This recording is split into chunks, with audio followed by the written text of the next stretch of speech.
Hello, everyone, and thank you for joining us again. Happy Sunday. And we're here with an amazing panel. For those of you who have been with us all weekend, we've been with Victor and Ken from the Artist Collective, and we've been focusing on art and culture and all of these different modalities of creativity in the metaverse. But within the art world is fashion, and there's just so many great things to explore here. And we have two great key players in the industry, Tracy Greenan and Afroja. Afroja, can you pronounce your last name for me? Hi.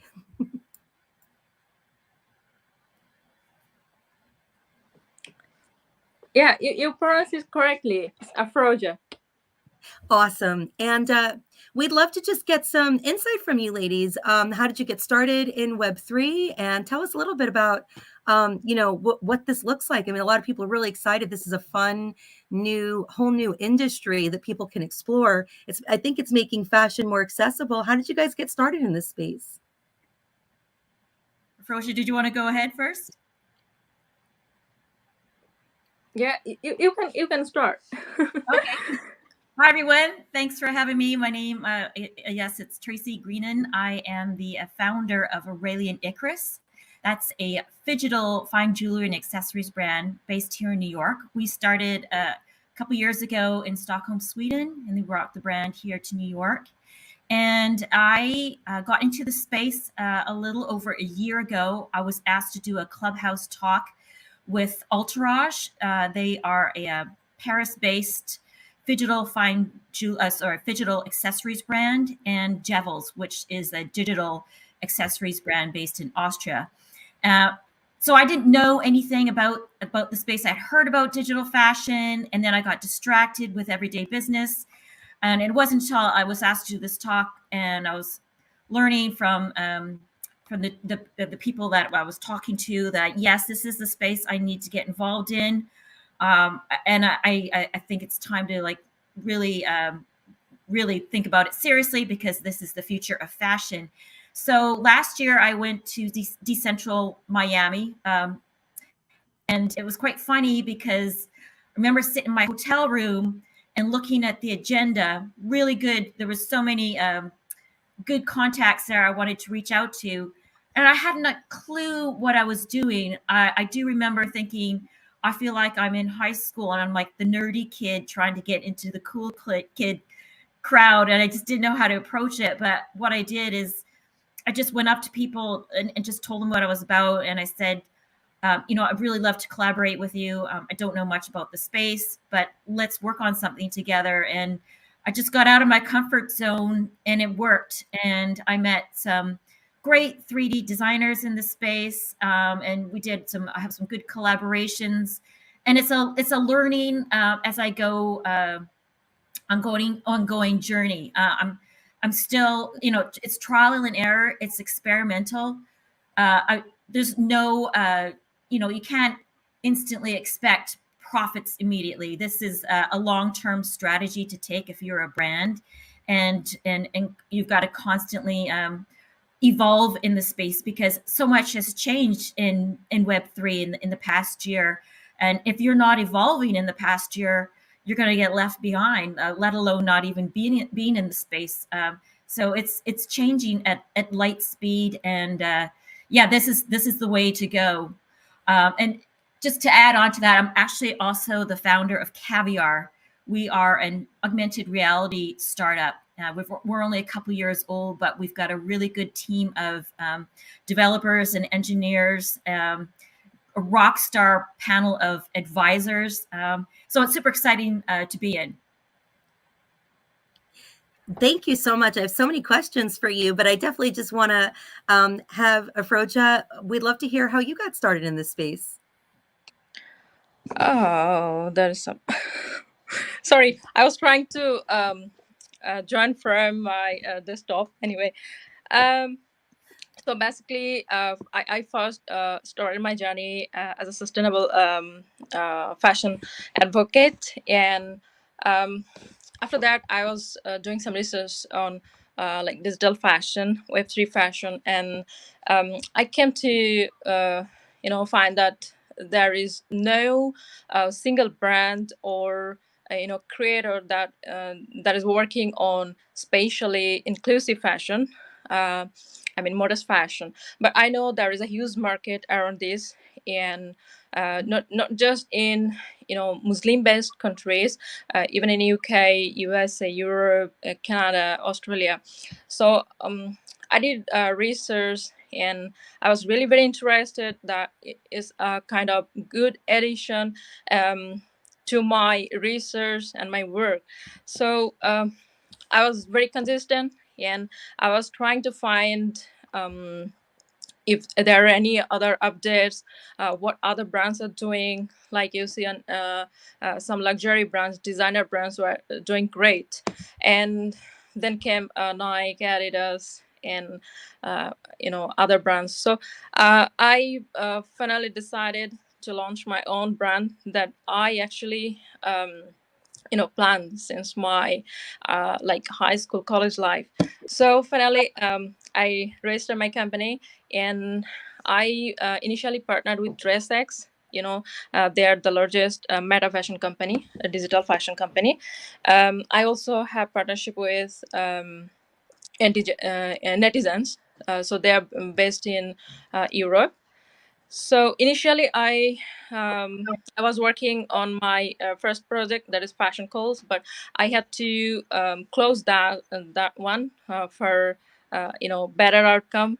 Uh, you know, then I initiated another project that was kind of an addition actually to Fashion Calls. So my present project, Web3 project, is Neo Modest, that is focused on inclusive fashion, 100% inclusive fashion, and I'm working on women's clothing and accessories, and we are going to offer both luxury and high street collections, and all our products will come with NFTs. So since you asked me about how it started, so still we are very early stage, and this is how I'm kind of entering all of the spaces like Web3, NFTs, blockchain, physical fashion, and yeah, metaverse, of course. So Tracy, being in New York City, and just quick background on why I'm so fascinated about fashion. I worked in the optical industry most of my life on the back end from a consumable standpoint. And I knew about eyewear by going to trade shows, but I had never really been fully immersed in the designers. When I resigned from my position, which was, working more at a corporate setting, and I dove into the independent sector, I got to meet a lot of couture optical retailers, and they really educated me on the difference between selling couture eyewear and just commodity based eyewear. And, they started explaining the stories behind these different frame manufacturers. Some took an approach of being handmade, sustainability, really, like I'm wearing a Kirk and Kirk right now. This won the award last year actually this year at Silmo in Paris for the #1 frame design in the world. And, getting access to that, I just became addicted to, this idea that there's these great designers around the world, in some cases that have been around for 50, 100 years. And because of the centralization of many retail industries, these couture designers are not getting as much visibility as they used to. There's like all these weird things going on in all different supply chains. And because you're in New York, Tracy, this is kind of like the hub for most things, but especially fashion. And obviously, I'm sure Web3 and metaverse, and even in some cases, NFT and crypto have been slow in every area to adopt. Are you seeing that in the city? Do you feel like more companies are actually waking up to this opportunity?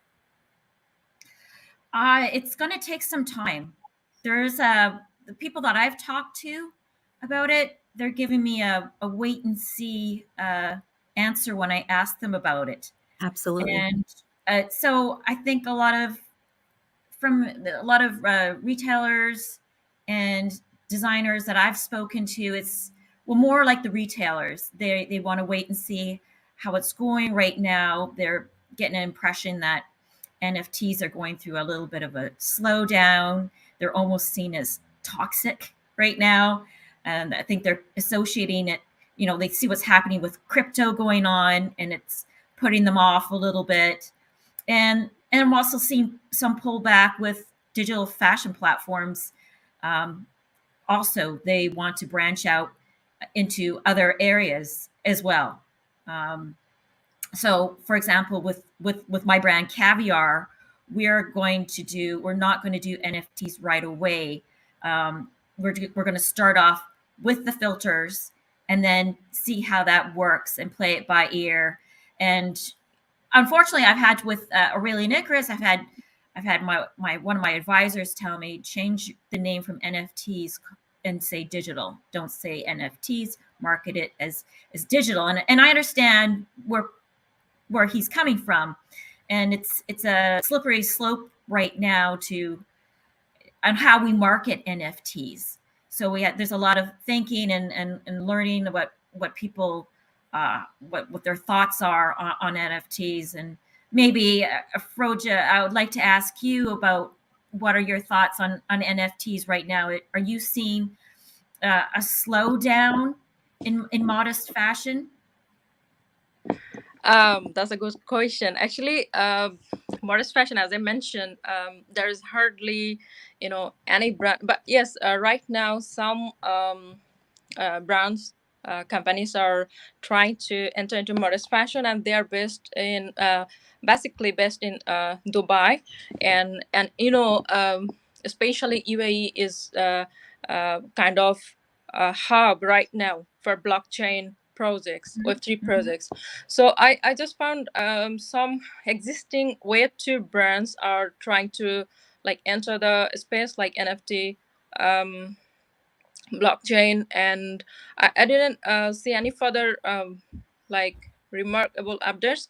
But yes, like other fashion brands and other NFT projects, definitely there is kind of a down.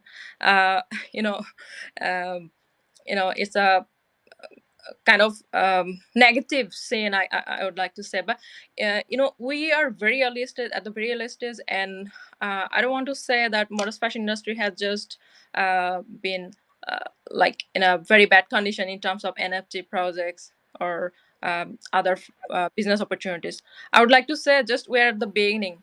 So we have to educate, and we have to build more utility based projects, so reward based projects. So I think since I'm at the very early stage and I'm doing my research, I think there is huge possibility as NFTs could be used as a kind of ticket to do lots of things for brand collaboration, to reward artists, creators, speakers, and there's huge use case actually. So yes, definitely there is kind of not good progress right now. The market is not good, as I can see. But I think there is more possibility, and in 2023, I think it will be a kind of turn in the industry. Yeah. Now, do you ladies feel when we talk about these terms, and for a lot of people from outside of the industry and even from inside of the industry, they seem synonymous? When you think about NFT, metaverse, Web3, augmented reality, virtual reality, all these different words, do you see them as like synonymous, or do you see each one as its own separate thing that could potentially be integrated, but not necessarily, needing one doesn't necessarily need the other? Well, I think for my jewelry without AR, it would be boring. I like I'm wearing my NFTs right now, as you can see. If I can cover my face, you can see it disappear. I was going to ask you if those were, I didn't even notice it till after you said you had augmented reality jewelry. So you are wearing them now. That's awesome. So you need the AR it brings everything to life. So I think right now it's super important. So many companies are investing millions and millions of dollars in AR, and it makes a lot of sense. Well, and it's really cool that you're using a filter on a video app. And I Mhm. saw someone else doing that the other day. I didn't realize that you could actually get the AR to work. Like I know Mhm. Instagram has filters, but I didn't realize these filters could work independent of platforms. Can you talk a little bit about that? Because that's fascinating that you can wear earrings on a video call without Right. the use of, like Snapchat or Insta. Right. So Caviar, we're a little different from Snap and Meta. We're building our own camera engine, so we want to be not reliant on those two companies. And I think there's so many digital fashion brands that are reliant on to be reliant on another company you're not affiliated with is quite risky. They could pull the plug, and that's the end of your company. I mean, you're not affiliated with them, and you're dependent your whole business on them. So these digital fashion brands, you got to think twice, and then also think about the legal complications that come with that as well, with what you're doing. So I think having our being our own, having our own filters that differentiates us and makes the brand more valuable. Yeah, I definitely want to follow up with you on that because we do virtual try on with the eyewear, but it's a very specific experience. It's integrated with a website, so people can go to a website and they could see different frames on their face. But I have never seen somebody in a video call wearing VR, with the exception of yesterday. We had Nolan who actually was wearing a filter on his face. It was amazing. I'm like, all right, need one of those. On those days where you just don't feel like, getting camera ready. It's really awesome. Mhm. To get our own camera lens engine, it's super expensive. So we Yeah. are in the process of fundraising now. So if anybody would like to invest, get in touch with me. Oh, yeah, absolutely. And I think there's a lot of so what is the business model of Caviar? Now that you're kind of talking about that, we talk all the time about the product, but what a lot of people I think miss when they get into this space is you really do need to practice the fundamentals of business. You need to have a pathway to revenue. You need to understand what your plan is. You need to have all of these different resources lined up. Talk to us about with Caviar, what is the model and how do you see that kind of fitting the needs of fashion going forward? Charlene, that is such a good question. I'm so glad you're asking me about the financials of digital fashion because we need to talk about that because there's some designers that come out doing this and they've never had a business, they have no business background. So when you're doing your filters, you're doing your 3D renderings, you got to do your costings and make sure that your costings that you're going to make money out of what you sell. And then should you be selling enough copies to of your NFTs to rake back to get your profits. So you should be having a good profit is like our margins are 81 to 86%. That's Wow. healthy. We have a CAGR over 10 years of 38%. That's really good. Our market right now, I don't want to say what market we're targeting because it's under wraps, but it's a big market. It's a $6 billion market right now. We're trying to get into that share. Yeah, so it's important to have.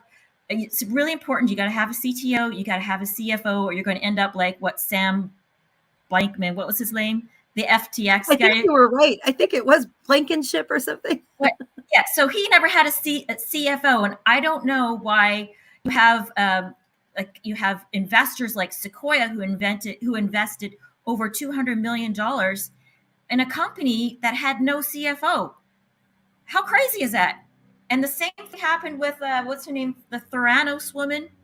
She had no CFO, and all those people investing money, and it's very sad because when you have investors that have like pension funds invested in him, and there's like that's somebody's pension that you're messing with, and think twice before you're investing in a company that has no CFO. You got to have your financials in order before you do your business. Well, it's interesting. We were showcasing this weekend the Omniverse City, and I'll send you ladies the link so you can get in. But it is a functional metaverse platform, and it's competitive. It's up there with some of the great. I mean, even though we didn't get investors, we did it. We did it a very unique. I don't even know if there is a model like this in history.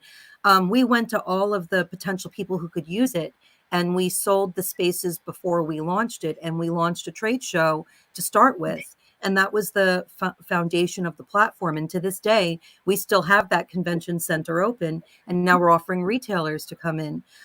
We want to stay away from an investor model simply because it's really, really hard to find that investor. And I find that so many brands or companies are looking for that like amazing unicorn investor. They spend all this money traveling around looking for it. And if they never find it, their idea never gets off the ground. So I wanted to I wanted to see if I could find a way to do it without that, that kind of, I hate to say it, but rat race of how do I get to the investor before someone else? And there's so many people fundraising in this space right now. I think you have an amazing product. And I think that you have a potential with so many retailers. And I hearken back to a time that we all know of, and this happens now. We don't hear about it anymore. But if you remember on TV, there were all these stories of these luxury retailers, and optical was a big target for this, getting literally robbed. And you're talking about hundreds of thousands of dollars worth of inventory. And they're not going to take these frames off the board every night before they leave. They're just not. So if somebody kicks the window in and robs them, I mean, these frame companies aren't replacing that inventory. And in some cases, they're not even able to get the money from the insurance. If you're a small local business, what do you do? So I think having a product like yours is tremendous. I would go to insurance companies, Tracy, because maybe you can have one of them say, "Look, help us," because we're sick of replacing all this stolen inventory. Yeah, for me, I would just, one of my rules in business is never invest your own money. Always invest it's always good to spend somebody else's money. That's my 2 cents. When you look at Shark Tank, you hear about people like cashing in their pensions and losing $400,000 of their mom and dad's money. That scares the daylights out of me. So, Afroja, are you able to come back on? Because I know, a lot of people don't realize this, but when you're doing different platforms are sometimes compatible and not compatible, and Apple is notorious for this. It's hard to get all your stuff working. But Afroja, I agree with you that your category of fashion is not very well represented in like just department stores and even in the malls. And I would imagine a lot of this is from a manufacturer standpoint. They might think, is there enough of a need to, make this much of an investment? Do you feel like having access to, digital and virtual tools that it helps you to raise awareness to the demand of the market? Because I'm sure there's a much bigger demand than what we're seeing in these department stores. Because let's face it, if manufacturers and distributors and resellers understood the demand, they would fill it. So do you think there's a gap between the actual demand and the manufacturer's understanding of that demand? Well, I think first of all, there is a gap in the market that I had to educate my investors, and and I'm trying to educate the community as well. So yes, definitely there are huge demands in the market, and that's why I actually wanted to do something for the industry, because ultimately, if you see the luxury uh, fashion industry, you will see there is only tokenism in the name of like diversity inclusion. So yeah, from that context, definitely there is a huge demand and there's a huge gap as well. So I think the ultimate problem in the industry is the consumers are yet not enough educated and enough informed about like sustainable fashion, about how inclusion work for them. So can I just share what I'm doing? Unfortunately, Absolutely. I had some issue in my device suddenly just before the presentation anyway. So Yeah, I can see your screen, by the way. yes, so I'm just sharing from my Canva. There is some draft work. So uh, so can you see my screen properly? Yeah. If you click present, then it'll Yes, show us yes. the actual. Yeah. Um, so first of all, what we Now are you doing might here. be sharing, Afroja, you might be sharing the wrong screen. So when you do screen share, I usually choose full screen because then it'll show us whatever you're seeing. Because if you choose the wrong window, then maybe you're sharing it now, but we don't see it. Okay, I don't know what's wrong with this. Yeah. So when you click share screen, just do full screen, and then whatever you're showing, we'll see. Yeah, I was trying with the sharing screen option anyway. Uh,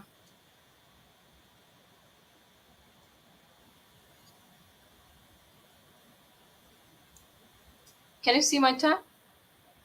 Not yet.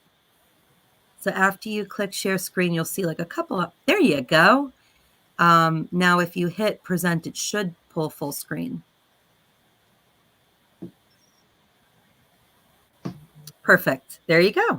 Okay. I don't know. It was taking time. I don't know why. Perseverance is our middle name, right? Okay, so Beautiful. this is the interaction you see. Is my project name is Neomartist, and we're working on inclusive metaverse fashion. And ultimately, we are offering both physical and digital fashion, not just for metaverse, for real world as well. And here is a bit introduction about Neomartist. So we are the first ever inclusive digital fashion startup, as well as Web3 fashion startup, and we are specialized in sustainable and inclusive fashion. We offer both physical and digital clothing and accessories for women. And interestingly, we are the first ever fashion startup to offer 100% AI generated clothing designs. That means we are working with AI to generate all of our designs. And definitely we are also using fashion softwares, 3D fashion softwares like Clothes 3D.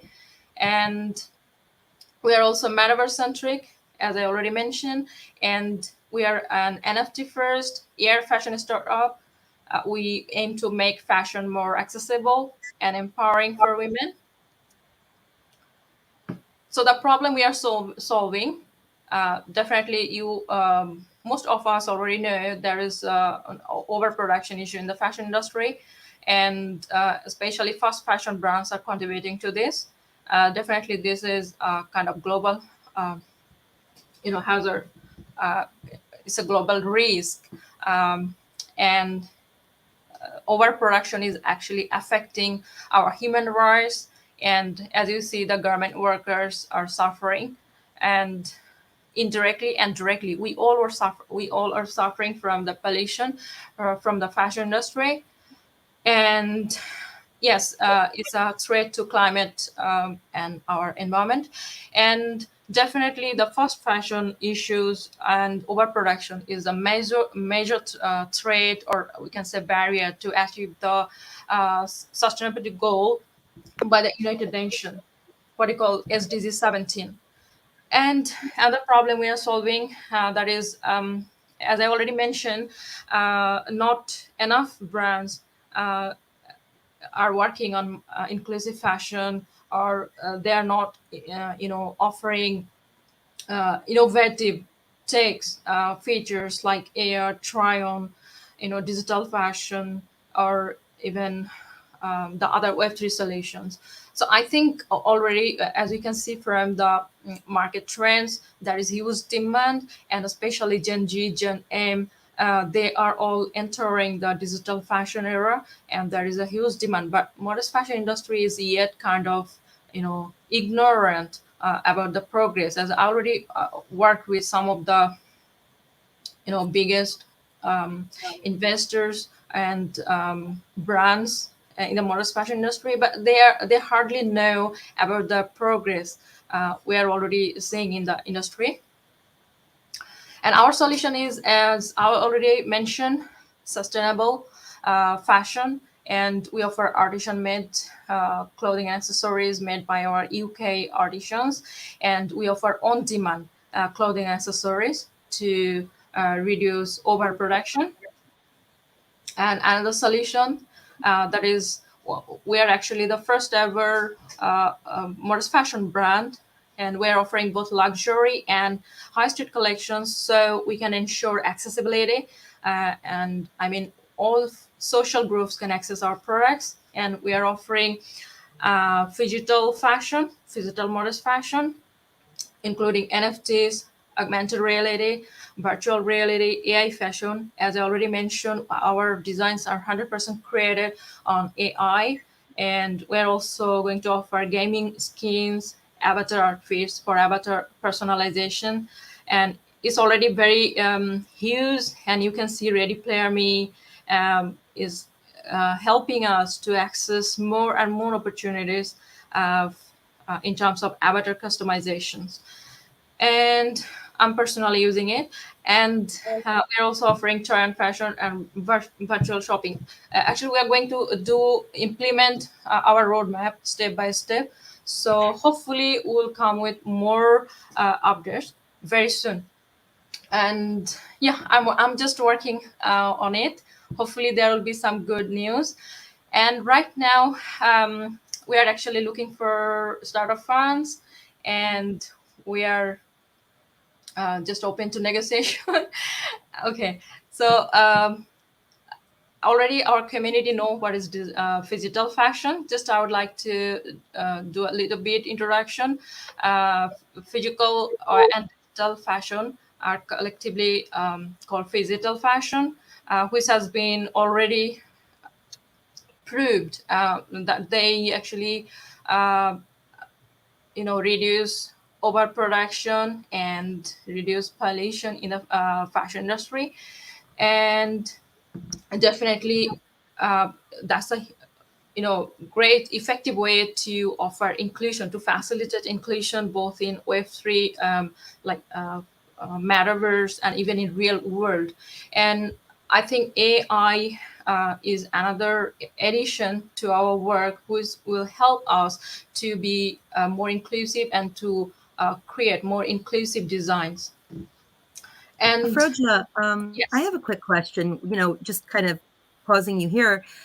Do you see this product offering that you have being more of a targeted towards like wholesalers or targeted more towards a direct to consumer approach? Okay, I think we'll target our consumers, because that is why we are working on, as a consumer focused, community focused brand. So we are basically focused on consumers. So I think, yeah, this is our. There you go. I think it uh, answers your question. This is our target market. I mean, the Gen Z, sustainable and digital fashion enthusiast. So we are actually community focused. I mean, customer focused, and we're based in London. And here is a kind of announcement for all of you. We're actually going to team up with the Artist Collective and the Omniverse City to showcase our AI collections. Uh, and as I already mentioned, they are utility-backed NFTs. Hopefully, we'll come with more updates, and I'll not take more time. Well, Afroja, I'm really happy to see that you've worked hard with the integration piece because it's important to think about the end-to-end consumer experience. Creating these gorgeous designs, and we see them shared all over the place. Is it? I mean, they're breathtaking, but I always ask myself, how does the consumer know how to get to these, and does the consumer know if that digital piece is, just for show, or if there's a way to get it? And the fact that you're doing on demand is insane. We have a question from the audience, but I just want to get my question answered really quickly. Is there a Yes. cost prohibitive difference between just in time manufacturing, like what you're doing now, and Yeah. manufacturing larger numbers of pieces? Is there how did you control the cost there? Because I'm sure you mentioned inclusivity a few times. I'm sure you want to make sure the pricing isn't astronomical. Has that been a challenge? And if so, how have you addressed it? Yeah, definitely there are certain challenges because when we do something new in the industry, and definitely I'm new, So I had to think about lots of things, like how people will take it. Definitely, there are a certain groups, certain even audience, my targeted audience, who don't know what is like 3D fashion, what is metaverse, what is like AI. But definitely, by this time there is a huge trend like AI art or something like that, metaverse. So I think people are being more informed, and people are being educated, and that is what I also target to educate my community. And actually, um, we have certain groups, especially from web 2 aspects. As I already mentioned, that there is a huge audience. Just um, we have to educate them, we have to target them, that what we're doing, and that there is a huge um, possibility. And as consumers, they can also contribute to our journey, and they can also get rewarded. So that is a plus point. And Awesome. yeah, so Now, I want to put this next question to our whole panel. And Victor, you have been so patient. I've been totally selfish here. I've really been fascinated. I have not even begun to dive into the fashion space in Web3, but it's the first thing that I noticed in, starting to focus on Web3 is that we had Fashion Week, the beginning of this year, and eyewear wasn't represented at all. So I definitely want to be a conduit in bringing eyewear into some of these conversation. So thank you, Victor, for letting me get my questions answered. But this question goes to all of you, including you, Victor, because I know you have a lot of insights here. Um, so from Arena, she wants to know, how does AI generated fashion work? In general, like what are the logistics? How does that work from a programming standpoint? The fashion designers. Oh. No, so I think it's way different what Afroja create than the people that creating with the AI using the AI tools. But at the same time, if you are a fashion designer, so you might have an advantage from regular people because you have more imagination on your style and you can include different prompts as they call in the programs. So you might extract better result than a regular person playing in Mid Journey. But I think it's gonna be a tool like we was talking in the AI session. It's gonna be just a tool. But my observation in what Tracy was mentioned earlier about the NFT or changing the word of NFTs and how the crypto market has been affecting the NFTs or the products behind NFT or the people, designer, creators that are trying to utilize the NFT with their products. I think the solution is not removing the word NFT. It doesn't matter if you use it or not.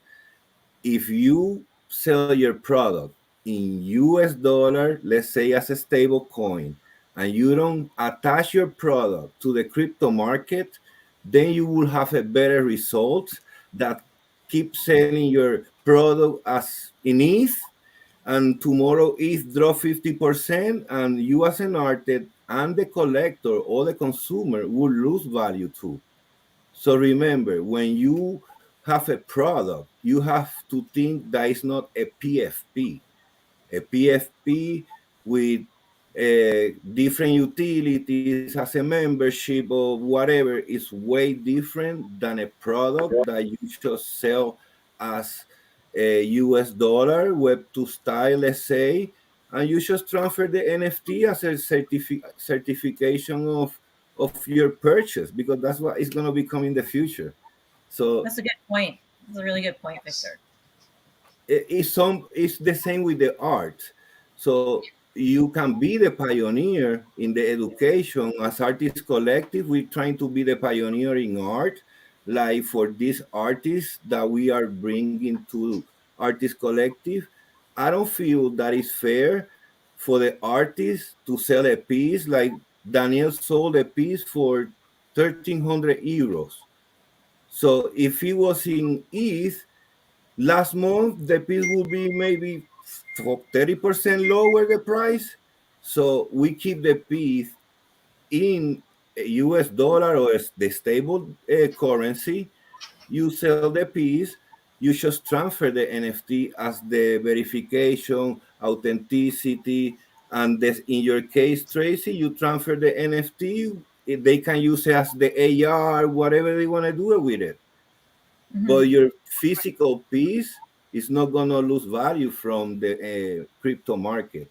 So I Yes, think when the exactly. artists start to visualize that crypto have to be away from your product, Hmm. then you will see a better result. Yeah, I think that those are really good points. I think Yes. it's just how are you going to market what you're selling Yes, yes, You according know to what your audience. You know what I found interesting about NFTs though, and I love this, but I also feel like there's room for improvement in this area as well. In the standard customer experience model, like when you're developing a good CX, whether it be in store, online, or what have you, it is so important that you have the fewest possible steps for the consumer to achieve their goal of buying this product. But it seems like in the world of NFTs, it's like, let's add as many steps as we possibly can. And as much as it's fun to send people on this quest and this journey to unlock new games and rewards and utility, the question is, how do you how do you define that fine line between sending that customer on a journey and putting them through a maze? And I've been really, I mean, I love this idea, believe me, this whole kind of like reward, like find and reward mentality. That's what we're hunters by in our human spirit. We want to go on that journey. We want something new and fresh. And I think NFTs have some untapped potential there. But, you know, in when somebody's buying a product, if they want instant access to it, they want instant access. And do you think there's going to be a need for companies that are using NFT to provide kind of like an instant kind of breakthrough where they don't have to go through these things in order to buy that product? Because I've even had challenges starting to embrace this, buying NFTs to get, what I want from a brand. And sometimes I never even get there. I end up buying the 3 layers to get to the finished layer. And then I just give up. I'm like, I just invested all this money and I just gave up. I didn't even get what I wanted. Now I have a bunch of NFTs I really don't even need. But I guess it was fun. like, and it's really clever because it gets me to spend hundreds of dollars I wouldn't have spent otherwise. But the question is, how can we make that easier? Yeah, that is an excellent question. There's actually there's a new digital fashion platform that's out or coming out called the Spot Room. I don't know if anybody has heard the Spot Room. They're based in New York. The founder is Vivian Zhang.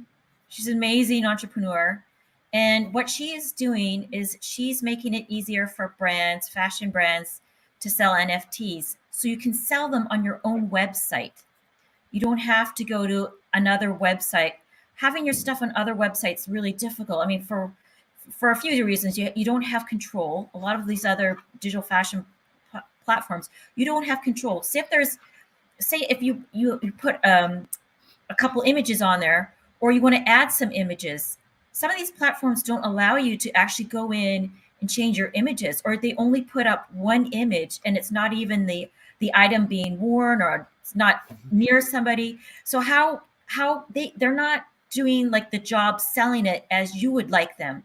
And that's a little bit hard. The communication, sometimes you don't hear from them for a day or a week.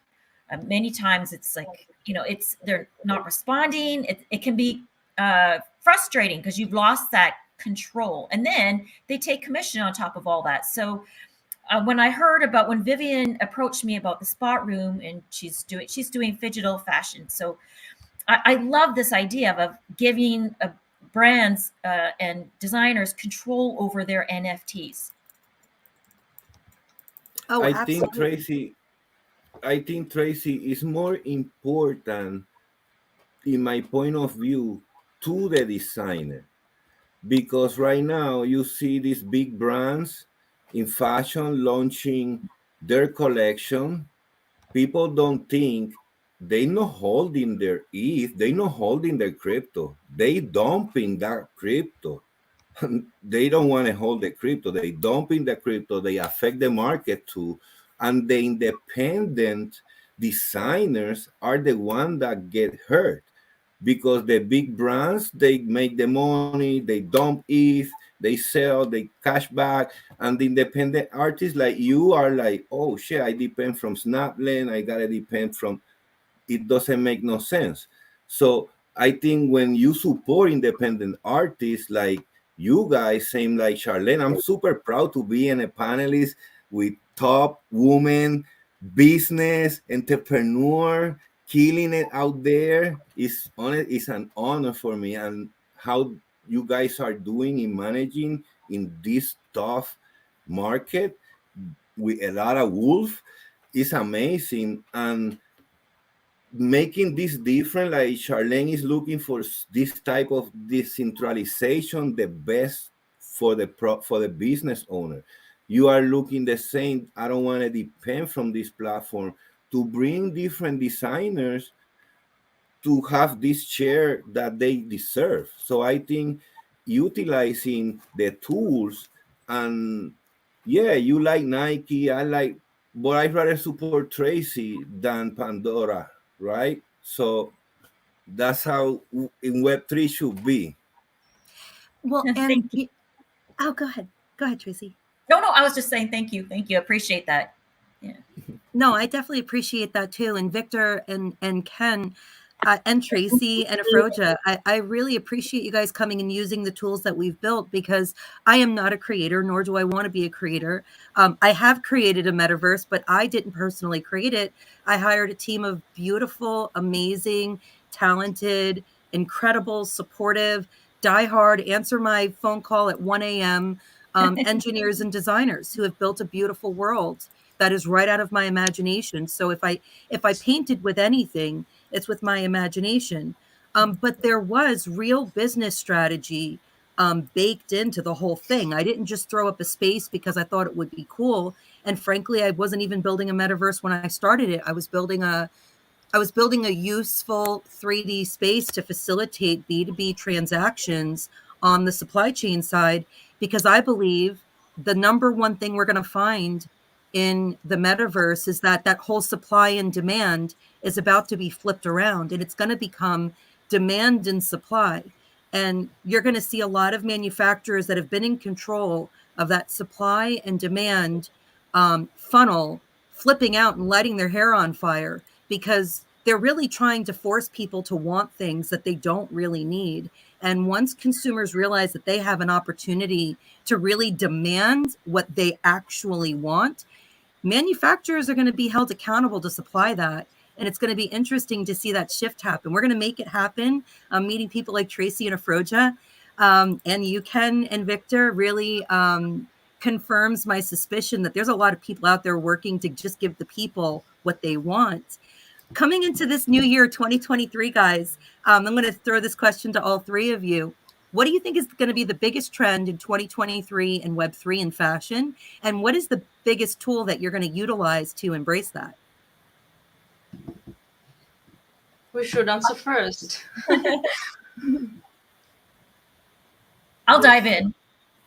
I'll dive in and I'll say, for my point of view, I think things are going to become more sophisticated.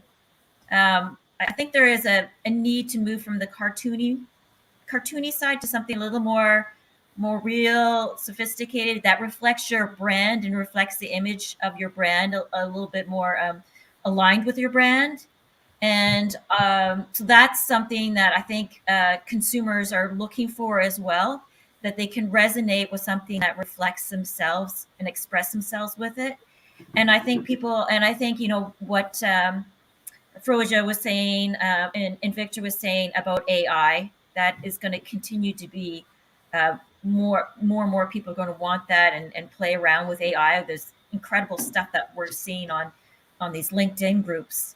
And also AR is going to be is going to continue to grow. It's a huge industry.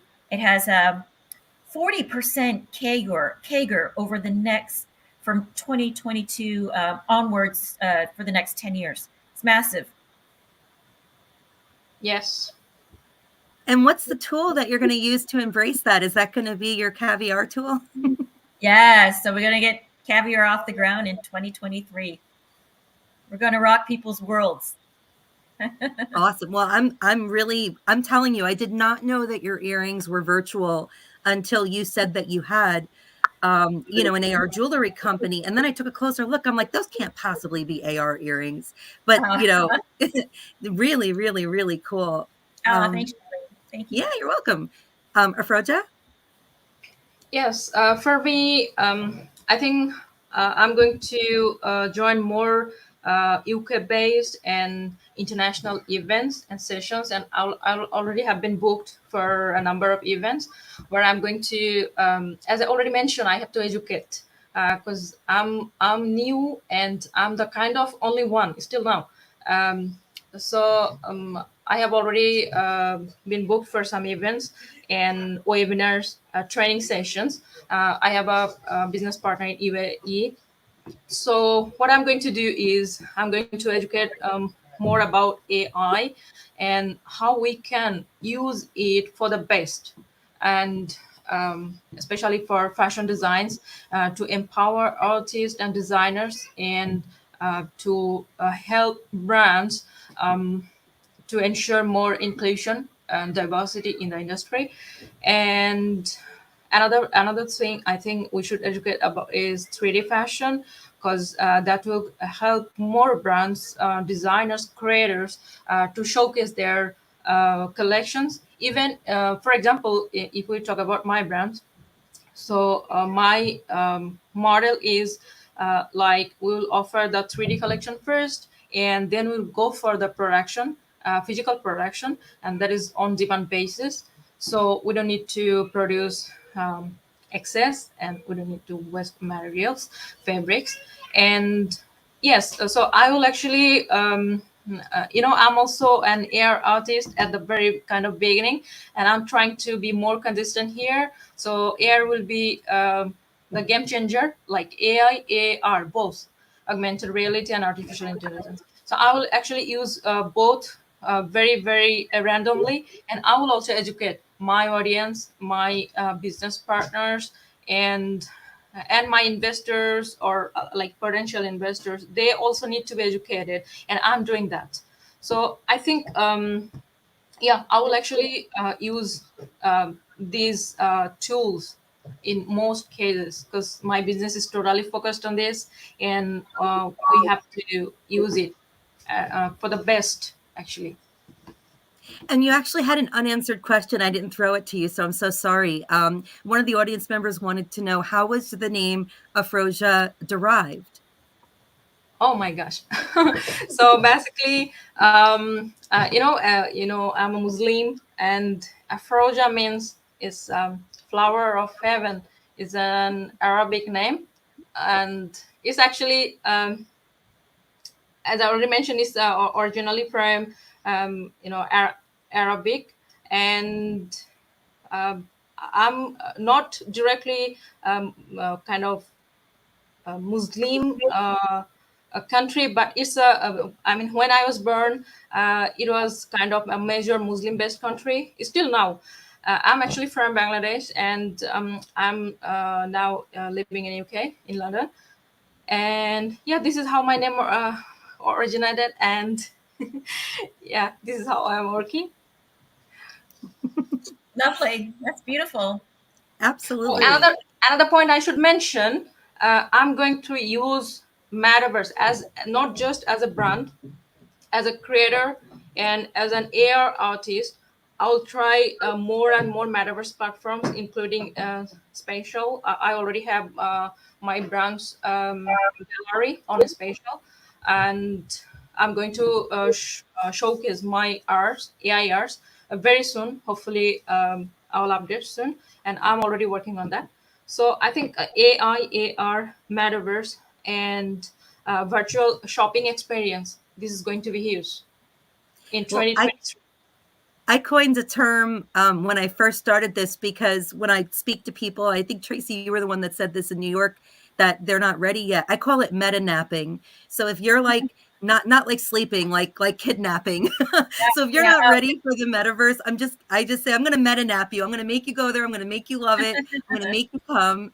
And sometimes I meet incredible people like you guys who are in the metaverse, But I'm meta napping both of you too, because you ladies are incredible powerhouses. You're a great representation for the type of examples that I want to set for women, especially. There's far too much of an imbalance of men to women in this space. I think that's probably because the gaming industry was primarily dominated almost completely exclusively by men.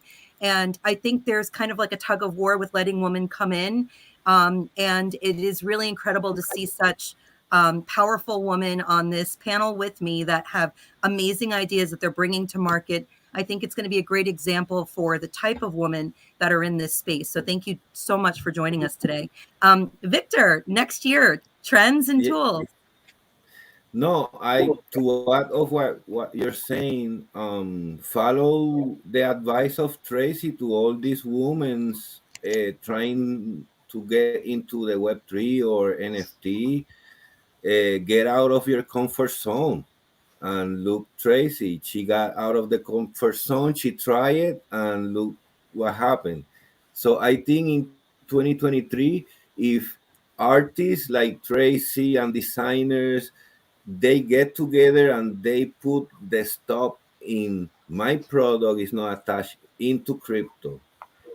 You buy my product, you get your NFT as the receipt. It's no more paper receipt. It's an NFT with all these benefits. Because if you're buying, Charlene, Tracy's earrings, right? You're not gonna use it and then you're gonna sell it. It doesn't make no sense, right? You only sell maybe just a digital collection for the kids that are gonna use the new eyeglasses with the VR and they're gonna be party. Blah. So it's all depend what type of market you're targeting and what type of product you sell. And I think that's very, very important. And it's an example for all women here to follow Tracy, follow Afroya, and learn from them. And I'm 100% sure you DM Tracy, you DM Afroya, and they willing to help you. Also, Charlene, Afroya is an international human rights lawyer, and we are gonna work Oh, wow. also together. Yes, we're gonna work out a project also for to support women's or human rights in. We're gonna try to do it worldwide. This is just a little bit, but we're gonna work on that. But yeah, I was just want to say that about Afroya because people don't know that about her, but she's a really advocate of human rights. Thank No, you. that's absolutely awesome. And I think the biggest trend in 2023 is going to be a combination of inclusivity and continuity and convergence. And I think right now there's a lot of really great ideas being executed. And now it's up to us as a community to create that interoperability that everyone's talking about. Just by working with the Artist Collective, because they were so native and spatial, we were able to build a really native interoperable experience between the Omniverse City and Spatial. And then we had 3 or 4 other apps that were built in as well. But even though we had 15 or 20 different unique experiences with different platforms, we were able to give the consumer a fluid single experience where they were able to experience all the great things that these apps provide without breaking and going and opening up 100 windows, and most importantly being able to go back to where they started, or kind of like that breadcrumbs approach to saying, okay, I want to go back to step 2 or step 5, and not getting lost in space. Convergence is super important. We meet thousands and thousands and thousands of people between social media and physical events and just our own network every single month. And it's really important to find ways to stay connected. So I think the tools that I'm going to use for that for next year will be tools like where we are now with AirMeet, where we could take people beyond, LinkedIn, really get connected. So exciting to get to know you ladies. And I'm really excited for the people in YouTube that are, watching this live. And we look forward to continuing this in 2023. I'll give the panel the closing word. Yes, thank you.